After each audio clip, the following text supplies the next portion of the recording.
Hello and welcome.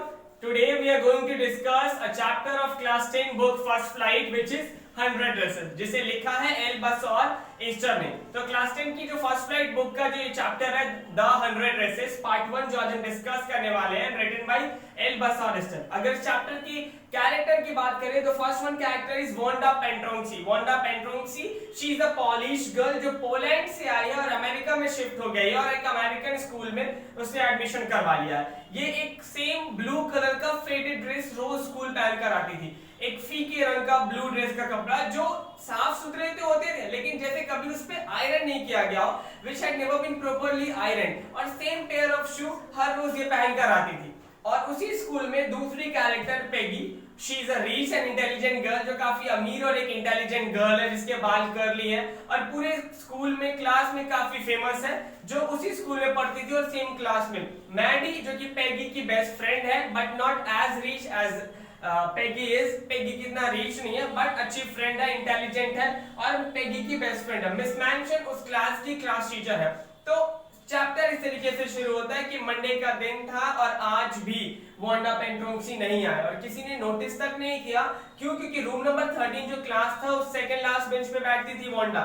इसका वजह कोई नहीं जानता था कि वो लास्ट बेंच पे I mean second last bench पे क्यों बैठी थी, उस जगहों पे जहां सबसे ज्यादा जूतों की आवाज और धूल हुआ करती थी, जहां छोटी छोटी बात पे क्लास के बच्चे हंसी और ठहाके लगाने लगते थे, बेवजह हंसने लगते थे, वहां वो बच्चे बैठा करते थे जो अच्छे मार्क्स नहीं लाया करते थे। लेकिन वांडा पेंट्रोंसी बिल्कुल भी ऐसी नहीं थी। वो बॉगिंग्स हाइट से आती थी, इस जगह से जहां वो रहती थी अमेरिका में, और इस जगह से कोई उसे ज्यादा नोटिस नहीं करता था। उसका नाम भी बहुत अलग था, अमेरिकन स्कूल में उसको एक अलग तरीके से ट्रीट किया जाता था क्योंकि हर किसी का नाम थॉमस, जॉन इस टाइप का नाम था लेकिन इसका नाम वांडा पेंट्रोंसी। लोग नाम ही सुन के हंस देते थे या मजाक उड़ाते थे कि ये कैसा नाम है, क्योंकि ये पोलैंड से आई थी। फिर भी वो कोई जवाब नहीं देती थी और चुपचाप रहती थी। और मंडे का दिन था, वो नहीं आई। यहाँ तक कि ट्यूसडे का भी दिन हो गया और उस दिन भी वांडा पेंट्रोंसी स्कूल नहीं आए और शायद किसी ने नोटिस नहीं किया। उसको किसी ने आज तक कुछ बोलते हुए नहीं देखा। लोग उसे तभी नोटिस करते हैं, आई मीन स्कूल के बच्चे उसे तभी नोटिस करते हैं जब वो स्कूल से घर जा रहे होते, यानी आफ्टरनून के टाइम या सुबह सुबह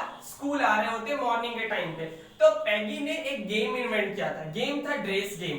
इस ड्रेस गेम में होता यह था कि पेगी हर बच्चे से या हर स्टूडेंट से या जिससे उसका मन हो उससे पूछती थी कि उसके पास कितने कपड़े हैं, और यही चीज वो वांडा के साथ भी करती थी। जबकि Wanda same colour, a regular same dress, same faded blue colour dress वो पहन कर आती थी और उससे हमेशा पूछती थी कि तुम्हारे पास कितने कपड़े हैं।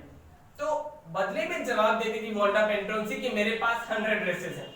सब लोग चौंक जाते थे और मजे लेते थे बिना हंसी के। उसके सामने तो हंसने की कोशिश नहीं करते थे लेकिन उसके सामने वो लोग जैसे उसका मजाक उड़ा रहे और कहते थे 100 ड्रेसेस और कितने शूज है तुम्हारे पास, तो वो कहती थी मेरे पास 60 पेयर ऑफ शूज है।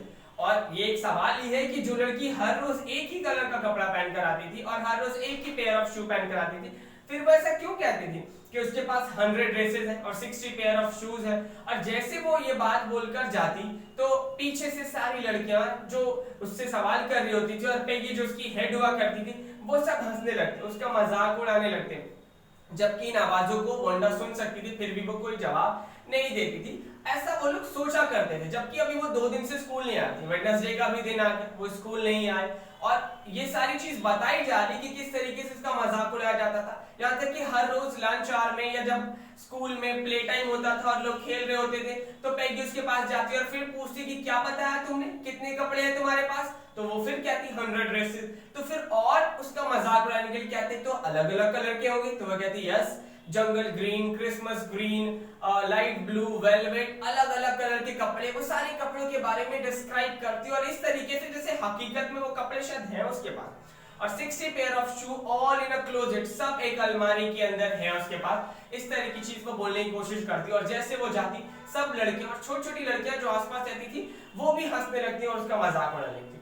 लेकिन आज सुबह ये लोग सुबह इंतजार कर रहे थे स्कूल के बाहर एक ओलिवर स्ट्रीट के पास कि वांडा पेंट्रोंसी आएगी और पेगी और मैडी वहां पे खड़ी थी कि वो उसका मजाक उड़ाएंगी। लेकिन आज वो स्कूल नहीं आई और जिसकी वजह से बारिश होने लगी तो वो लोग जल्दी से स्कूल पहुंच गए और देखा कि आज वो नहीं आई। तो आज यानी वेडनेसडे के दिन उन्होंने यानी मैडी ने नोटिस किया कि वांडा पेंट्रोंसी स्कूल नहीं आ रही 2 दिनों बाद, जबकि वो 2 दिनों से नहीं आई थी।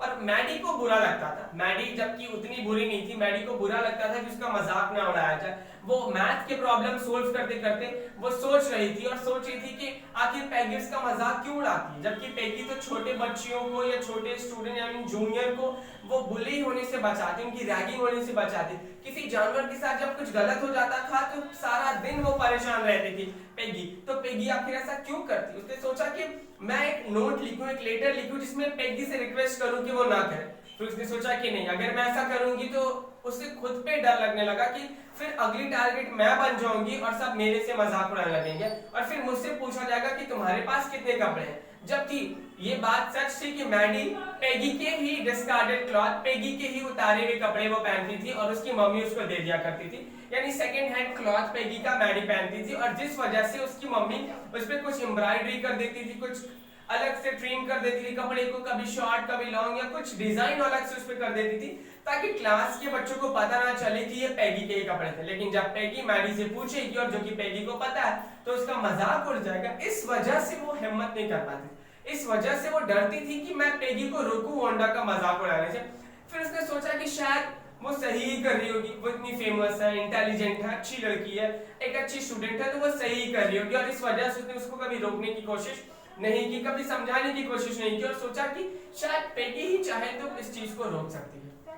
और आज अगले दिन जब वो लोग स्कूल जाने लगे तो फॉरेन स्कूल पहुंचे और सोचने लगे कि आज मिस मैशन हमें बताने वाली है कि ड्राइंग कंपटीशन कुछ दिनों पहले स्कूल में हुआ था और उसका विनर आज अनाउंस किया जाने वाला। कौन होगा उसका विनर? और मैडी ने गेस किया कि पैगी तुम ही जीतोगी, क्योंकि क्लास में सबसे अच्छा ड्राइंग तुम ही करती हो, काफी इंटेलिजेंट हो, देख लेना तुम ही जीतोगी। और जैसे वो लोग क्लास में जाते हैं, क्लास में एंट्री करते वक्त वो देखती कि क्लासरूम में पूरे चारों तरफ दीवारों पे, खिड़कियों पे, बेंच पे, बोर्ड के साइड एवरीवेयर 100 ड्रेसेस पड़े हुए, यानी 100 ड्रेसेस की ड्राइंग लगी हुई हर जगह, जिसमें से हर एक ड्रेस लाजवाब और बहुत ज्यादा खूबसूरत। और ये सब देखकर वो सारे बच्चे चौंकने लगे कि आखिर इतने सारे ड्राइंग किया किसने है। और तभी मिस मैशन आती है और कहती है कि ज्यादातर लड़कियों ने और सारे बच्चों ने 1 या 2 ड्राइंग सबमिट किया था, लेकिन सिर्फ एक ही स्टूडेंट है जिसने 1, 2 नहीं बल्कि 100 ड्राइंग सबमिट की है। और उसमें से एक भी ड्राइंग अगर उठा लिया जाए तो दैट इज वर्थ विनिंग, वो जीतने के लायक है। और बगल में जो बॉयज के बीच कंपटीशन था वो किसी मोटर डिजाइन का ड्राइंग कंपटीशन था, तो वो लड़के भी बगल से इस क्लास में देखने आ गए और लड़के भी अपने आप को सीटी बजाने से रोक नहीं पाए क्योंकि ड्राइंग बहुत ज्यादा खूबसूरत थी। और फिर मिस मैनसन ने अनाउंस किया कि ये ड्राइंग किसी और की नहीं बल्कि वोल्टा पेंड्रोंसी की है, जो कई दिनों से स्कूल नहीं आ रही है और आई होप वो कल स्कूल आएगी और फिर हम उसे उसका अवार्ड, उसका प्राइज देंगे। और सारी बच्चे चौंक गए जो वोल्टा पेंड्रोंसी को अच्छे से जानती नहीं थी, जिसे एक सीधी सादी डल स्टूडेंट समझाता था, उसे लगने लगा कि अरे इसने 100 ड्रेसेस बनाया, she is so good at drawing, she is so good at study, और बहुत सी चीजों से पता चलने लगा। और मैडी को लगने लगा कि बहुत दिन से स्कूल भी नहीं आ रही है तो शायद कल स्कूल आएगी। और उन ड्रेसेस को देख के लग रहा था कि ये वही ड्रेसेस है जिसके बारे में वो बात करती थी, जिसके बारे में वो हमें समझाने की कोशिश करती थी। और यहीं पे आपका चैप्टर खत्म होता है, जिसका डिटेल यानी नेक्स्ट फेज जो है वो पार्ट 2 में बताया गया, 100 ड्रेसेस पार्ट 2 में। तो आई होप आपको ये समरी समझ में आया होगा, ये ओवरव्यू समझ में आया होगा। और पार्ट 2 नेक्स्ट वीडियो में है, डिस्क्रिप्शन में लिंक दे दिया जाएगा, you will get to know about the 100 dresses part 2। Thanks for watching.